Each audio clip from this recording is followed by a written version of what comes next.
casi 32 días de gobierno, Mauricio Macri vuelve a enfrentar otra multitudinaria manifestación convocada en apoyo a la ley antimonopólica de medios audiovisuales, considerada emblema del kirchnerismo.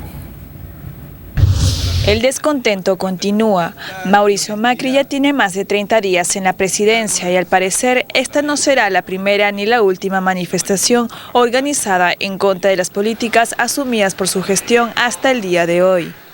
La histórica Plaza de Mayo en la capital argentina congregó a decenas de miles de personas que se movilizaron en favor de la libertad de prensa, contra la censura y para solidarizarse con un popular periodista radial, abierto crítico del gobierno macrista, despedido de una radio privada. A su juicio, el periodista uruguayo Víctor Hugo Morales considera que su salida del aire obedeció a una decisión política, acusación que el mismo Macri ha negado enfáticamente. Desde que asumió el pasado 10 de diciembre, varias marchas se han sucedido en contra del gobierno del líder de centro derecha, las mismas que han sido reprimidas violentamente, en especial aquellas que han protestado contra el despido masivo de trabajadores estatales. En Brasil también fue convocada una manifestación, pero esta vez hubo violencia. El motivo fue el alza del precio del transporte.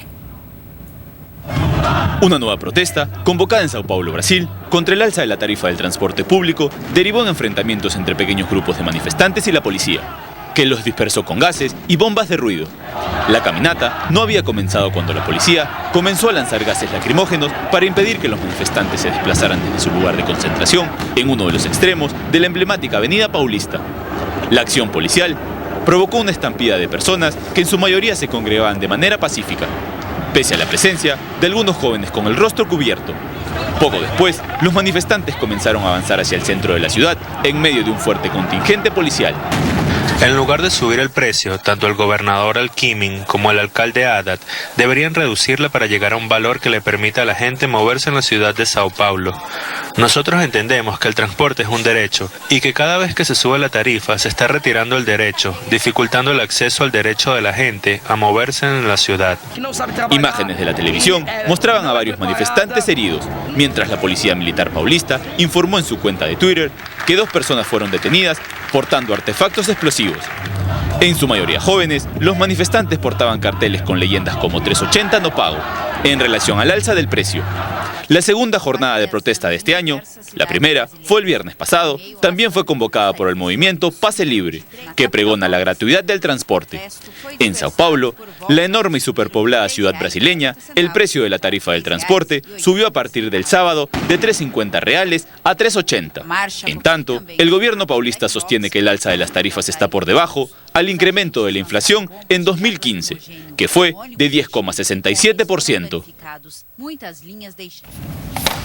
Este movimiento Pase Libre, recordemos, fue el que convocó también a manifestaciones por el tema del transporte antes del Mundial de Fútbol, unas manifestaciones que luego fueron multitudinarias. ¿Te acuerdas, Francisco? Y fueron una protesta contra lo caro que estaba resultando construir los estadios, contra el gobierno de Dilma Rousseff. Ahora vuelven a salir a las calles también protestando por el pasaje, pero hay temor por los analistas en qué puede, digamos, terminar o cómo pueden seguir, continuar estas manifestaciones cuando ya hay un malestar económico aún mayor que hace unos meses. Claro, justamente es el antecedente, ¿no? Dicen, bueno, si eso fue lo que pasó en ese entonces, ahora podría pasar lo mismo. Finalmente se está hablando de un aumento estaba calculando más o menos, creo que representa algo así como 30 céntimos de sol. Sí. ¿No? El aumento es mínimo, pero bueno, igual hay tal insatisfacción que basta un aumento de ese tipo para digamos, generar todo este malestar, ¿no? Y claro, y esto en un contexto de digamos, la crisis que conocemos, de debilidad política de Dilma Rousseff, aun cuando ha tenido una especie de respiro en este procedimiento de impeachment.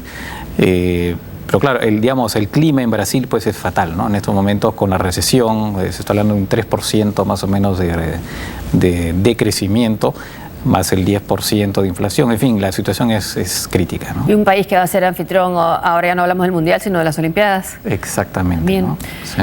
En Venezuela, el presidente Nicolás Maduro dio órdenes a sus ministros para conseguir una fórmula de recuperación del mercado petrolero y su precio, y la Asamblea Nacional acató un fallo judicial y separó a 3 diputados opositores.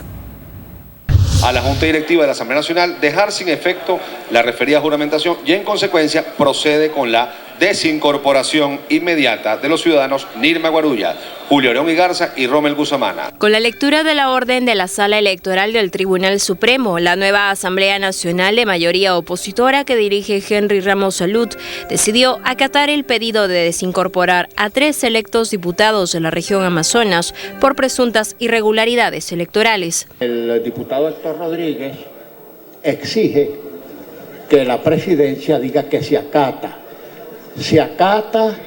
o se cumple o se observa, palabras sinónimas. No tenemos ningún problema con decir los ciudadanos diputados si eso satisface y contribuye a que usted asista a la Cámara con sus diputados. Al término de la sesión, la bancada oficialista del PSV celebró la decisión de la directiva de separar a los 3 diputados opositores, Julio Igarza, Nirma Guarulla y Rommel Guzamana, quienes juramentaron la semana anterior pese a que existía una orden cautelar que ordenaba suspenderlos. Tenemos una directiva de la Asamblea Nacional que quiere reproducir en Venezuela formas de hacer política que habían sido superadas, la del robo, la de la trampa, la de la mentira, y es triste. Nosotros llamamos a toda la reflexión. Poco antes de este anuncio, Henry Ramos Salud reveló en una entrevista a la cadena de noticias CNN que los parlamentarios ya habían solicitado ser desincorporados para asumir su defensa. Otra de las noticias que acaparó la atención del país este miércoles es la caída del precio del petróleo. Al respecto, el presidente Nicolás Maduro ordenó al ministro del sector, Eulogio Del Pino, concertar una estrategia con otras naciones que conforman la Organización de Países Exportadores de Petróleo y Productores Independentistas de esta materia para recuperar el mercado de crudo y su valor.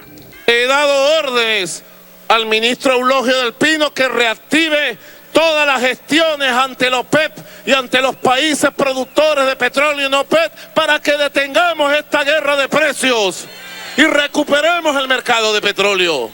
Maduro Moros reconoció también que en 12 años el petróleo nacional alcanzó los $24 por barril, el precio más bajo en casi una década, por lo que responsabilizó una vez más a los Estados Unidos de orquestar una campaña para quebrar a los países exportadores de petróleo. En los últimos meses los precios del crudo rondan los $30 el barril, una cotización que afecta a la economía venezolana altamente dependiente de esta materia, que le genera el 96% de los ingresos por exportaciones. La oposición venezolana ha tenido que dar este paso atrás, un retroceso estratégico ante lo que ha llamado el presidente de la Asamblea una emboscada del Ejecutivo. Bueno, de esa manera logran además que vaya, como el mismo Ramos Salud lo ha dicho, Nicolás Maduro, a presentar su balance de gobierno ante la Asamblea. Claro. Según la Constitución estaba establecido, pero habían algunas interpretaciones que decían que no necesariamente tenía que ser dentro de la Asamblea. Ahora la va a hacer. Pero no es solamente por eso, ¿no? Es también para evitar esta amenaza de todo lo que decidiera la Asamblea iba a ser considerado nulo. Exactamente, lo que, digamos, de alguna forma la Asamblea iba a ser dejada de lado, ¿no? Incluso había una barbaridad, Diosdado Cabello dijo que eventualmente el Tribunal Supremo de Justicia podía legislar, o sea, es una cosa de locos. Pero entonces, para evitar un escenario efectivamente donde la Asamblea la dejan de lado, es que la oposición, ahora mayoría en la Asamblea, decidió pues retroceder, ¿no? Básicamente, esto es una cosa negociada, se dice que han habido conversaciones incluso con el vicepresidente venezolano, para, bueno, por lo menos no tendrán la mayoría, esta mayoría súper calificada, pero por lo menos van a poder sí adoptar una serie de medidas y, por ejemplo, la famosa ley de amnistía, ¿no? O leyes orgánicas. Y así es. También había unas teorías que decían que si a la hora se han juramentado a suplentes por Amazonas porque no puede quedarse sin representación y votarían también con la Mesa de Unidad Democrática. Habrá que ver, pero también para otros es un mal precedente porque puede promover otras impugnaciones también.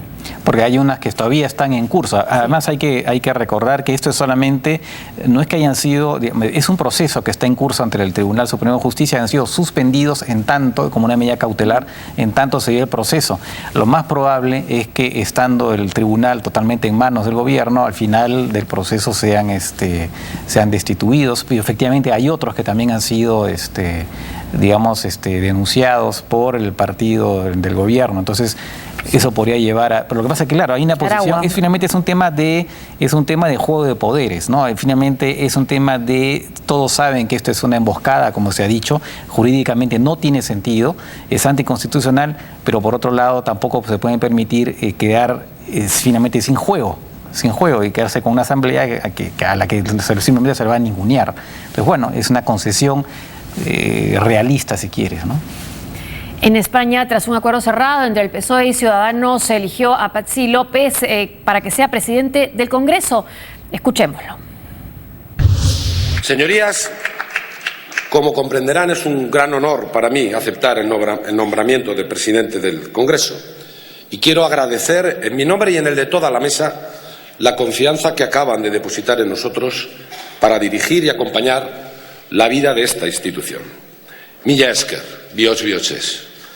Muchas gracias. Muchas. Bueno, y se abre un nuevo escenario político en España. Comentaban los periodistas de los canales españoles hoy que normalmente no despertaba tanto interés la instalación de la legislatura. Y el caso es porque ya es el fin del bipartidismo. Totalmente, efectivamente es un escenario totalmente nuevo. Se han dado, por ejemplo, episodios como el líder de Podemos, que ha dicho que juraba por la Constitución, pero que sí, que iba a hacer todo para cambiarla, ¿no? Lo que pasa es que en realidad, pues, de aquí a que se pueda formar un gobierno, la cosa está muy, muy difícil y el escenario de unas nuevas elecciones sigue siendo el más probable, ¿no? Y uno de los temas que ha llamado la atención no ha sido solamente el tema del fin del bipartidismo, sino también que una diputada de Podemos haya llevado a su bebé de meses a la Asamblea, al Congreso, y bueno, han dicho algunos que hay una guardería en el Congreso y ha dicho que tiene derecho a estar con su hijo, en fin, pero ha sido uno de los temas más tocados durante esta instalación. No sé si tenemos la imagen ahí, se llama Carolina Vescanza, la tenemos, ahí está, con su bebé en el Congreso. Una pausa y volvemos.